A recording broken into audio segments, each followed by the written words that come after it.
Cambridge Assessment International Education, Cambridge IGCSE for examination from June 2022 in Urdu as a second language paper 2 listening.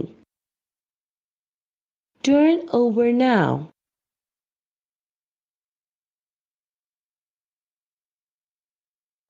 مشق number 1 سوال number 1 تا 8 سوال number 1 تا 8 کے لیے آپ 8 مختلف حصے سنیں گے۔ ہر سوال کا جواب دی گئی لائن پر تحریر کریں۔ آپ کا جواب مختصر ہونا چاہیے۔ آپ ہر حصے کو 2 بار سنیں گے۔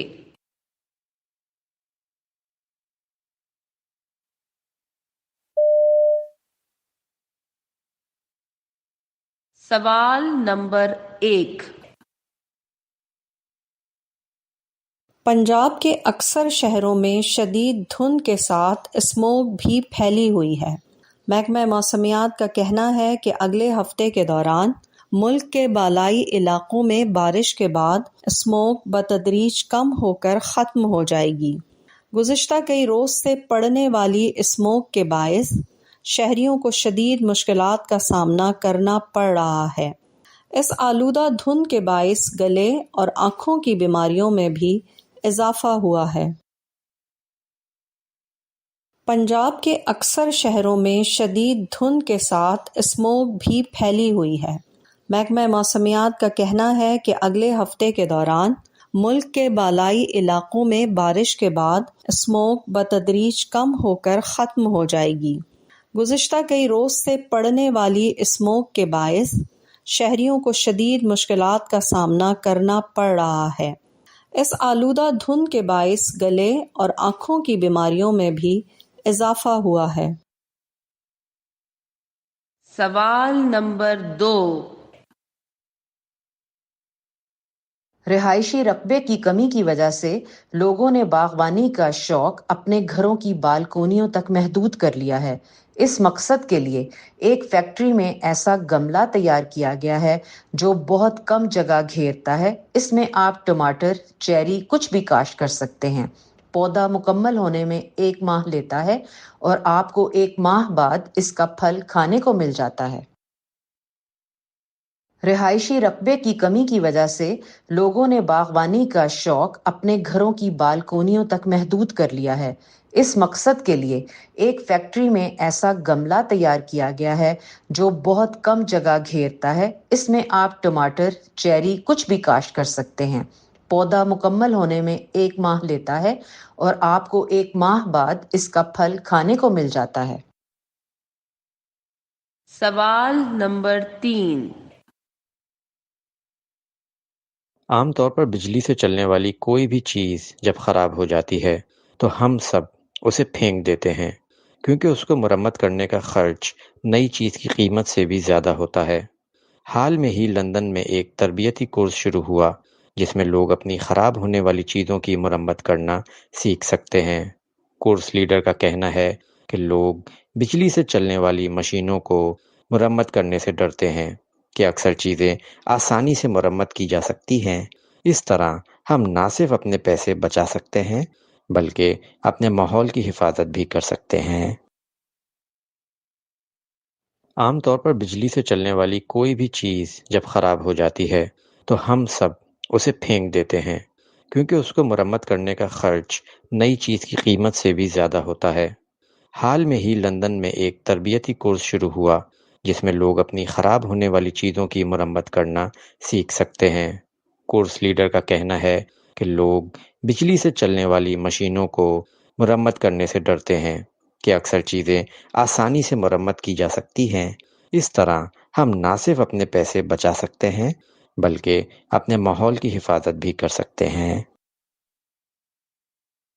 سوال نمبر 4۔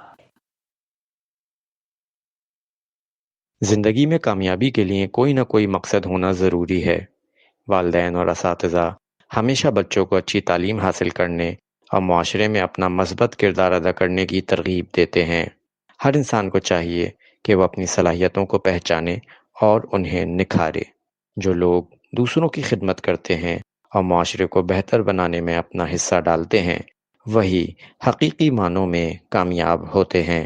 اس لیے ہمیشہ ایک اچھا اور باکردار انسان بننے کا مشورہ دیا جاتا ہے۔ زندگی میں کامیابی کے لیے کوئی نہ کوئی مقصد ہونا ضروری ہے۔ والدین اور اساتذہ ہمیشہ بچوں کو اچھی تعلیم حاصل کرنے اور معاشرے میں اپنا مثبت کردار ادا کرنے کی ترغیب دیتے ہیں۔ ہر انسان کو چاہیے کہ وہ اپنی صلاحیتوں کو پہچانے اور انہیں نکھارے۔ جو لوگ دوسروں کی خدمت کرتے ہیں اور معاشرے کو بہتر بنانے میں اپنا حصہ ڈالتے ہیں، وہی حقیقی معنوں میں کامیاب ہوتے ہیں۔ اس لیے ہمیشہ ایک اچھا اور باکردار انسان بننے کا مشورہ دیا جاتا ہے۔ سوال نمبر 5۔ دوران پرواز ملنے والی ہدایات کو غور سے سنیں۔ پرواز کے کپتان مسٹر علی اور ارسلان آپ کے مددگار ہوں گے۔ اس پرواز کا دورانیہ 18 گھنٹے ہے۔ کھانے کے مخصوص اوقات کے علاوہ بھی اگر آپ بھوک یا پیاس محسوس کریں تو اپنی نشست سے اوپر لگی بیل کا بٹن دبائیں اور مہیا کیے گئے مینیو میں کچھ بھی انتخاب کر کے کھانے پینے کو منگوائیں۔ شکریہ۔ دوران پرواز ملنے والی ہدایات کو غور سے سنیں۔ پرواز کے کپتان مسٹر علی اور ارسلان آپ کے مددگار ہوں گے۔ اس پرواز کا دورانیہ 18 گھنٹے ہے۔ کھانے کے مخصوص اوقات کے علاوہ بھی اگر آپ بھوک یا پیاس محسوس کریں تو اپنی نشست سے اوپر لگی بیل کا بٹن دبائیں اور مہیا کیے گئے مینیو میں کچھ بھی انتخاب کر کے کھانے پینے کو منگوائیں۔ شکریہ۔ سوال نمبر 6۔ آج کے مصروف دور میں ہر شخص کے پاس وقت کی کمی ہوتی ہے اور ہر کوئی اپنے کاموں میں مشغول رہتا ہے۔ بعض اوقات کوئی ضروری کام آ جاتا ہے اور گھر پر موجود رہنا ممکن نہیں ہوتا۔ ایسے میں آنے والے افراد کو پریشان نہیں ہونا چاہیے بلکہ اپنا پیغام چھوڑ دینا چاہیے۔ اس لیے یہ پیغام ریکارڈ کروانے کے لیے مکمل شناخت کے ساتھ اپنا نام اور پیغام بتانا ضروری ہے تاکہ واپسی پر فوری رابطہ کیا جا سکے۔ آج کے مصروف دور میں ہر شخص کے پاس وقت کی کمی ہوتی ہے اور ہر کوئی اپنے کاموں میں مشغول رہتا ہے۔ بعض اوقات کوئی ضروری کام آ جاتا ہے اور گھر پر موجود رہنا ممکن نہیں ہوتا۔ ایسے میں آنے والے افراد کو پریشان نہیں ہونا چاہیے بلکہ اپنا پیغام چھوڑ دینا چاہیے۔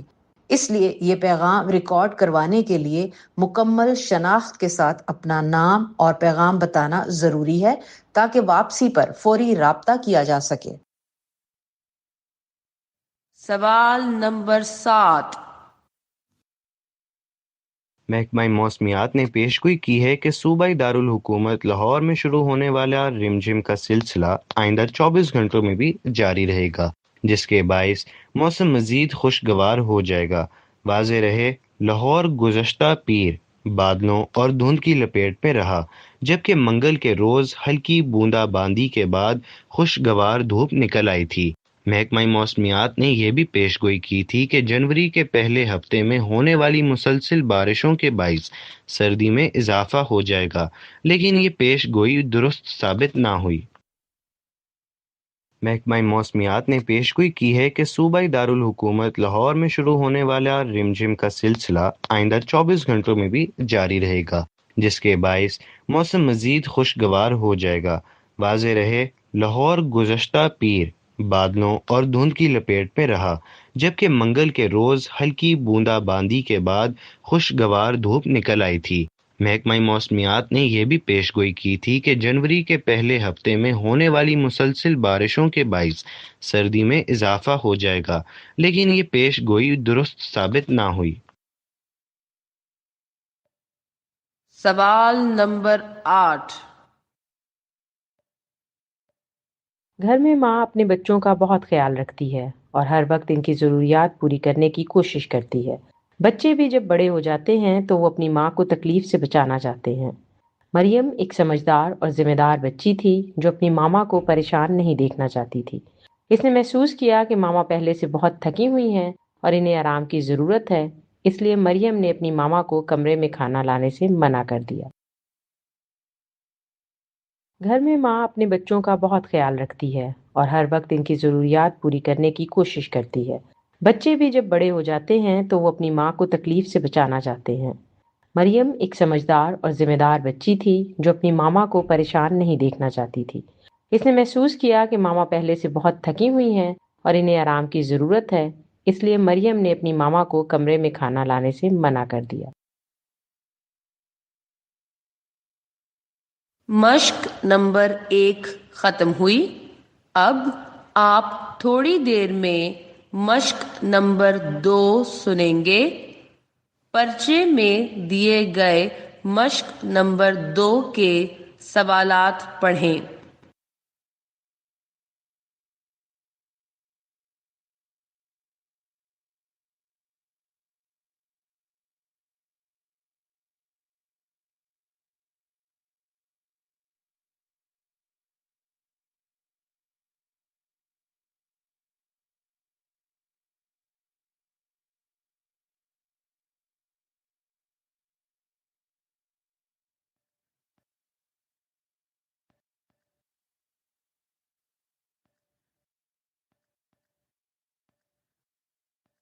مشق نمبر 2 سوال نمبر 9۔ پنچکی پر ایک رپورٹ سنیں اور نیچے دیے گئے جملے 1 یا 2 الفاظ لکھ کر مکمل کریں۔ آپ یہ رپورٹ 2 بار سنیں گے۔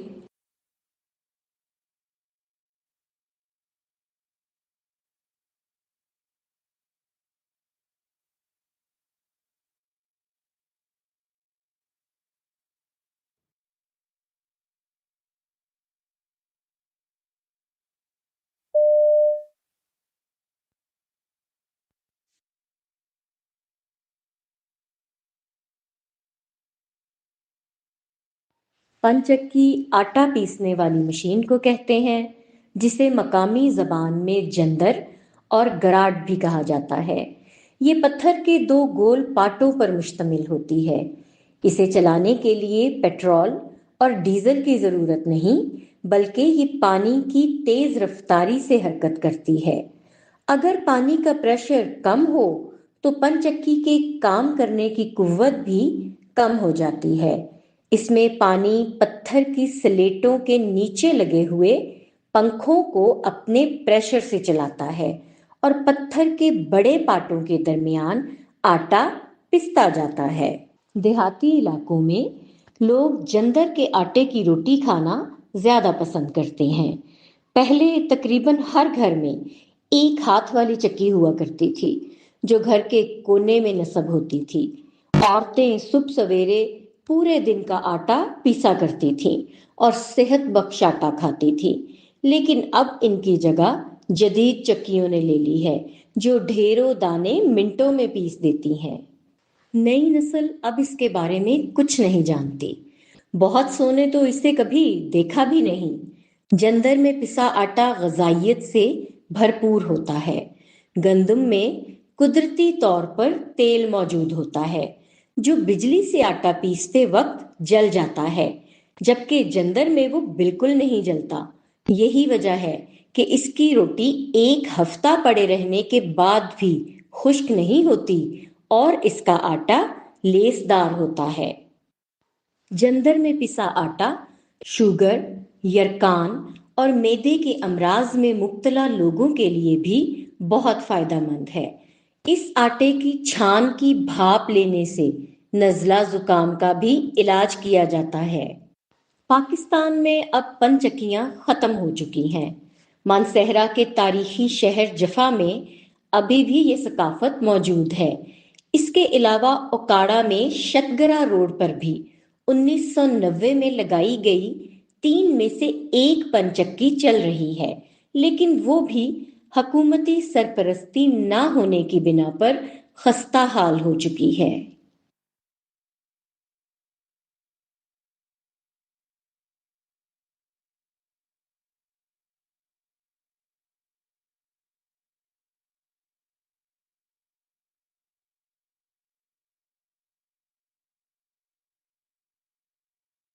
اب آپ یہ رپورٹ دوبارہ سنیں۔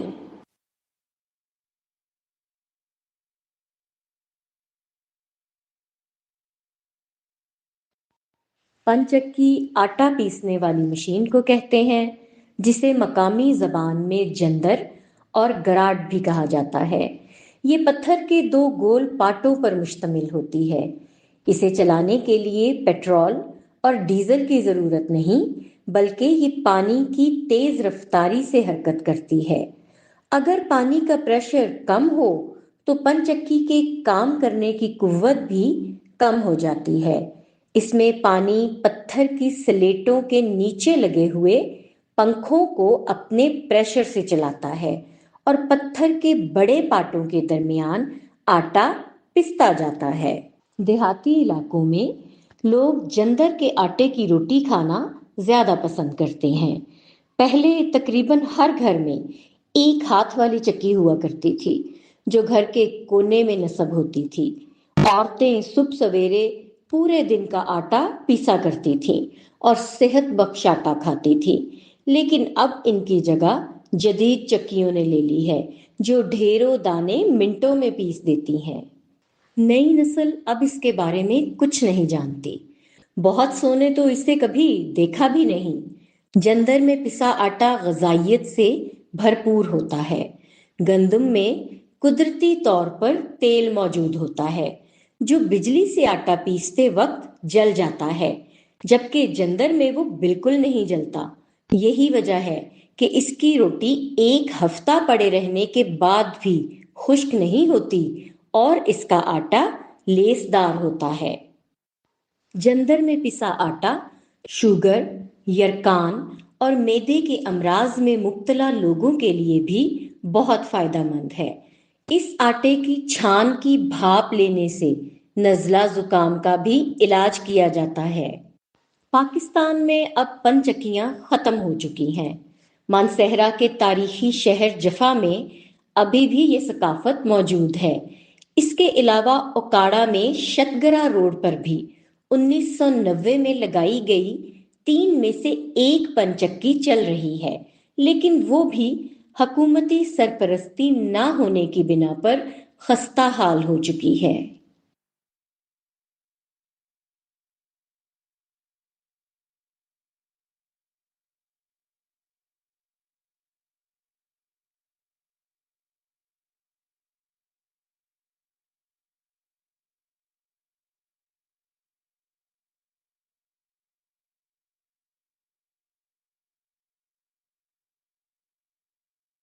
مشق نمبر 2 ختم ہوئی۔ اب آپ تھوڑی دیر میں مشق نمبر 3 سنیں گے۔ پرچے میں دیے گئے مشق نمبر 3 کے سوالات پڑھیں۔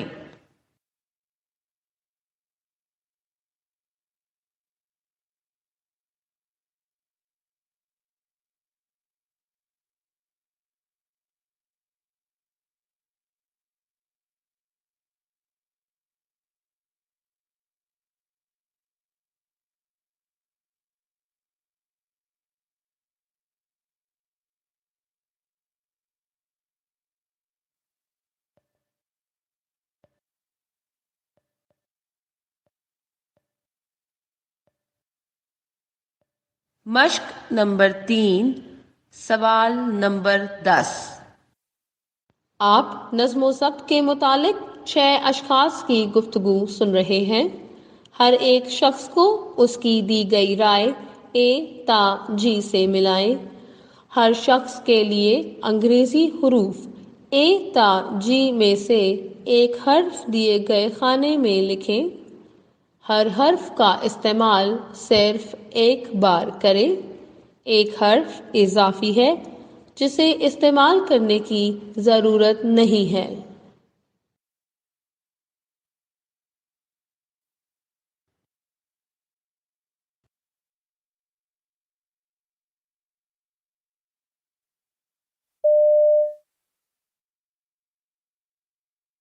پہلی رائے۔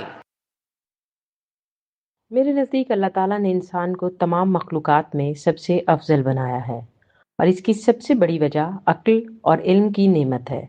جو انسان ان دونوں نعمتوں کو صحیح طریقے سے بروئے کار لاتا ہے وہ زندگی میں بہت اونچا مقام حاصل کر سکتا ہے۔ کامیابی کی راہ پر گامزن ہونے کے لیے سب سے پہلے انسان کی زندگی میں نظم و ضبط کا ہونا بہت ضروری ہے۔ دوسری رائے۔ میری ماں مجھے ہمیشہ سمجھاتی ہیں کہ نظم و ضبط اپنانے کے لیے ایسی تربیت بہت ضروری ہے جو انسان کو منظم زندگی گزارنا سکھائے۔ اللہ تعالیٰ نے اس کائنات کو بے مقصد نہیں بنایا بلکہ ہر چیز میں ایک خاص ترتیب رکھی ہے۔ آسمان کے ستاروں سے لے کر سمندر کی گہرائیوں تک ہر مخلوق ایک مقررہ نظام کے تحت چل رہی ہے۔ تیسری رائے۔ میری رائے میں زندگی کا سفر کبھی ہموار نہیں ہوتا اور انسان کو ہر قدم پر مشکلات کا سامنا کرنا پڑتا ہے۔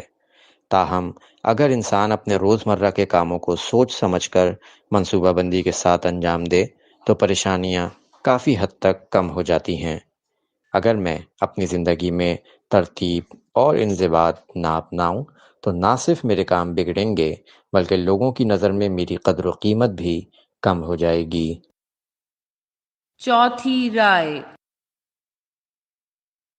میری استانی اکثر فرماتی ہیں کہ طلباء میں نظم و ضبط پیدا کرنے کے لیے ان کی مسلسل اور باریک بینی سے نگرانی کرنی ضروری ہے۔ اسکول میں وقت کی پابندی اس سلسلے کی سب سے بنیادی اور اہم کڑی ہے۔ اس کے ساتھ ساتھ گھر میں بچوں کی صحیح تربیت بھی اتنی ہی ضروری ہے جو در حقیقت والدین کی ذمہ داری ہے، نہ کہ اساتذہ کی۔ پانچویں رائے۔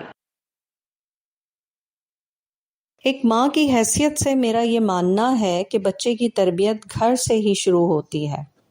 مجھے چاہیے کہ میں اپنے بچے کے کھانے پینے، سونے جاگنے کے اوقات مقرر کروں اور اس کی جسمانی اور ذہنی صحت کا بھرپور خیال رکھوں۔ جب بچے نظم و ضبط سے جی چرانے لگیں تو انہیں محبت کے ساتھ ساتھ ضرورت پڑنے پر سختی سے بھی سمجھانا چاہیے تاکہ وہ معاشرے میں قابل قبول بن سکیں۔ چھٹی رائے۔ ایک طالب علم کی نظر سے دیکھوں تو مجھے یقین ہے کہ نظم و ضبط ہی وہ سیڑھی ہے جس پر چڑھ کر انسان اپنی منزل تک پہنچ سکتا ہے۔ تاریخ کے جتنے بھی عظیم لوگ گزرے ہیں انہوں نے اسی راہ کو اپنایا اور اس پر ثابت قدم رہے۔ میں بھی اگر اسی اصول کو اپنا لوں تو میری زندگی کے ہر لمحے میں خوشی، سکون اور اطمینان شامل ہو جائے گا۔ اب آپ یہ گفتگو دوبارہ سنیں۔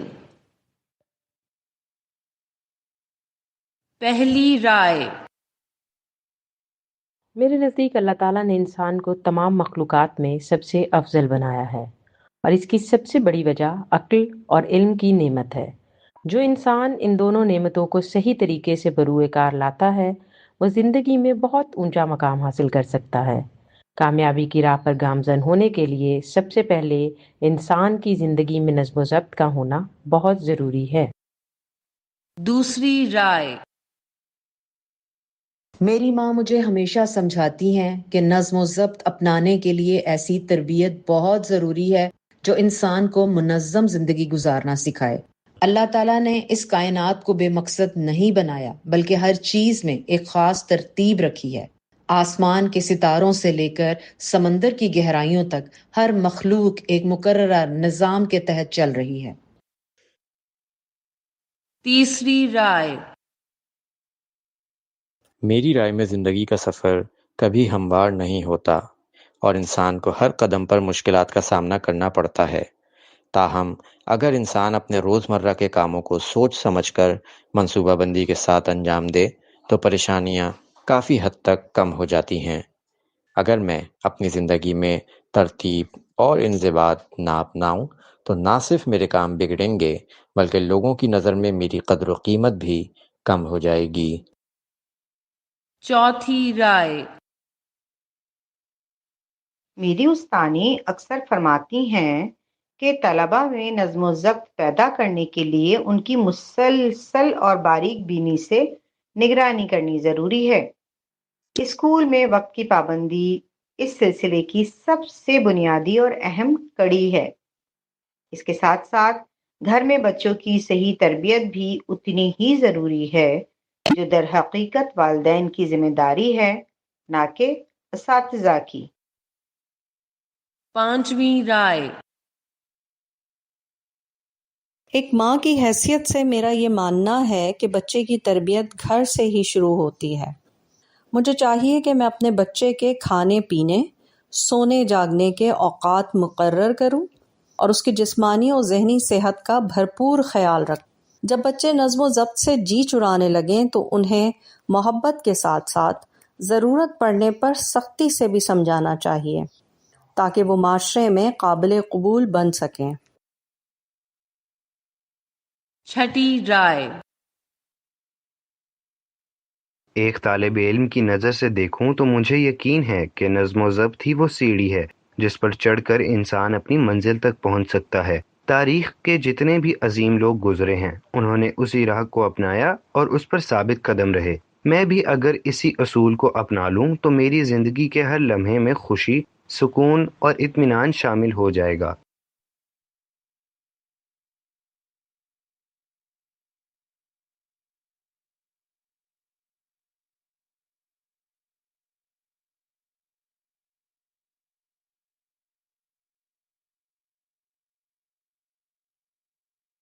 مشق نمبر 3 ختم ہوئی۔ اب آپ تھوڑی دیر میں مشق نمبر 4 سنیں گے۔ پرچے میں دیے گئے مشق نمبر 4 کے سوالات پڑھیں۔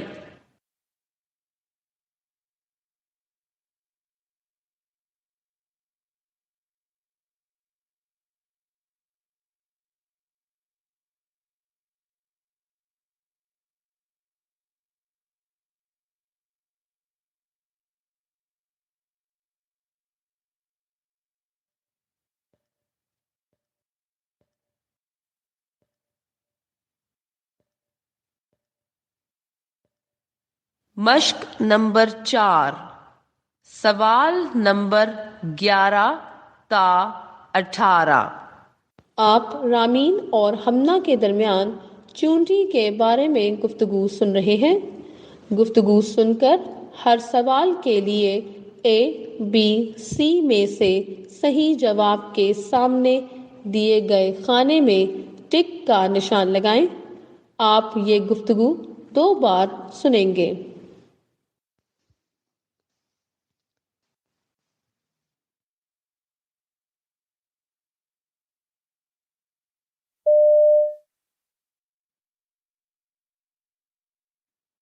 وہ دیکھو، دیوار پر چونٹیوں کی قطار جا رہی ہے۔ ہاں دیکھو ذرا، کتنے نظم و ضبط سے جا رہی ہیں۔ یہ اتنی ساری چونٹیاں آخر کہاں سے آتی ہیں؟ یہ بھی تو حشرات الارض ہیں۔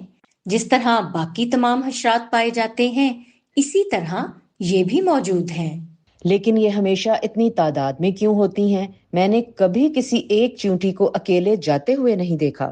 چونٹیاں ہمیشہ بستی کی صورت میں رہتی ہیں اور ان کا ایک قبیلہ 10 لاکھ سے 1 کروڑ تک کا ہو سکتا ہے۔ تو کیا یہ اکٹھا چلنے کے لیے آپس میں مشورہ کرتی ہیں؟ ہاں، ان کے سر پر انٹینے ہوتے ہیں جن کی مدد سے یہ ایک دوسرے سے بات کرتی اور آواز سنتی ہیں۔ ارے واہ!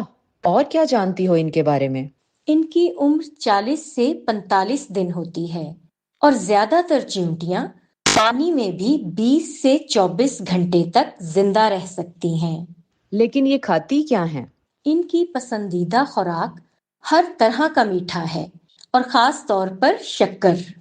ہاں، میں نے اکثر چینی کے دانے اٹھا کر چلتے دیکھا ہے۔ کبھی تم نے غور کیا ہے کہ یہ اپنے سے 100 گنا زیادہ وزنی چینی کا دانہ بھی اٹھا لیتی ہیں؟ اسی بنا پر انہیں سب سے زیادہ محنت مشقت کرنے والی مخلوق سمجھا جاتا ہے۔ چیونٹیوں کے بارے میں حیرت انگیز بات یہ بھی ہے کہ یہ بارش کا اندازہ ہوا میں نمی سے لگا لیتی ہیں اور اسی لیے اپنی خوراک کا بندوبست بارش سے پہلے ہی کر لیتی ہیں۔ کیا اسلام میں چونٹیوں کے حوالے سے کوئی اور معلومات ہیں؟ چیونٹیاں حضرت سلیمان علیہ السلام سے بات چیت کیا کرتی تھیں۔ کیا سائنس اس بات کو مانتی ہے کہ یہ باتیں کر سکتی ہیں؟ بالکل، سائنس نے اپنے تجربات سے یہ نتیجہ اخذ کیا ہے کہ یہ اپنے منہ سے ایک خاص مواد نکالتی ہیں جو دوسرے کے منہ پر چپکانے سے بات منتقل ہو جاتی ہے۔ یہ ہمیشہ گرمیوں میں ہی زیادہ کیوں دکھائی دیتی ہیں؟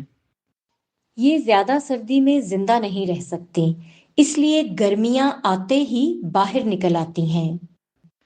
کچھ چونٹیاں کالی اور کچھ خاکی رنگ کی کیوں ہوتی ہیں؟ ان کی ایک قسم نہیں بلکہ 12,500 یعنی 12,500 اقسام ہیں، اور ان کی کچھ نسلیں دوسری نسلوں کو غلام بنا کر رکھتی ہیں۔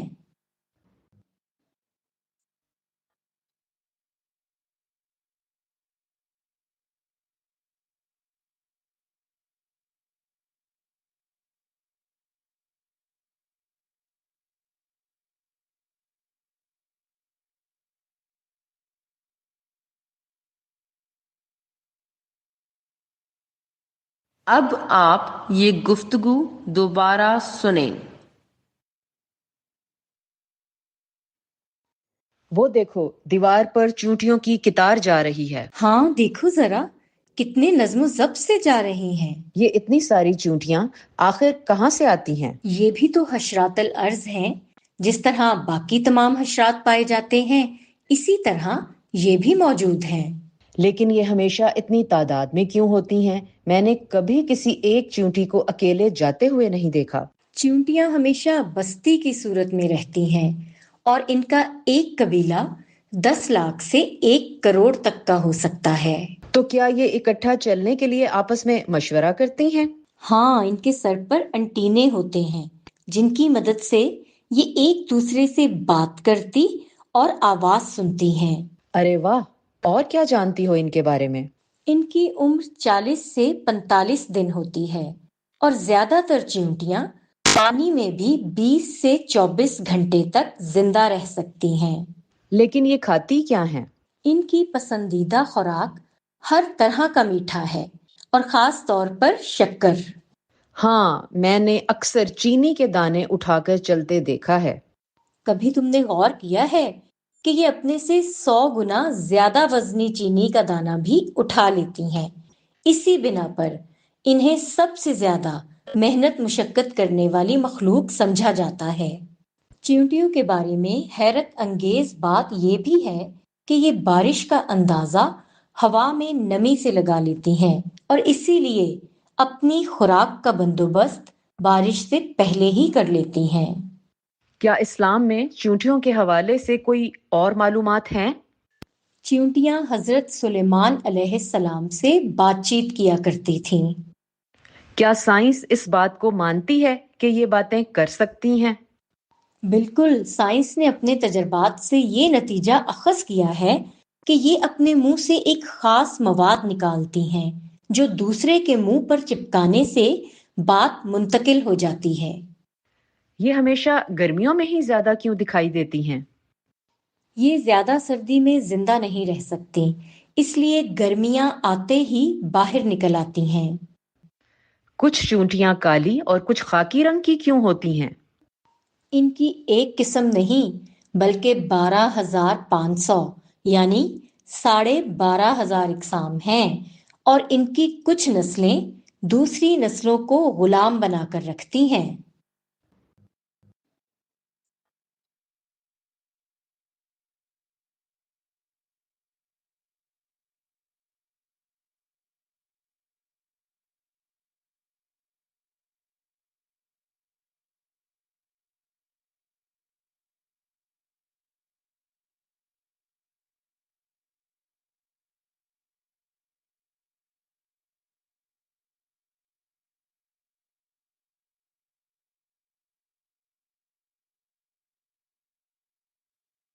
ریکارڈنگ ختم ہوئی اور اس کے ساتھ یہ امتحان بھی ختم ہوا۔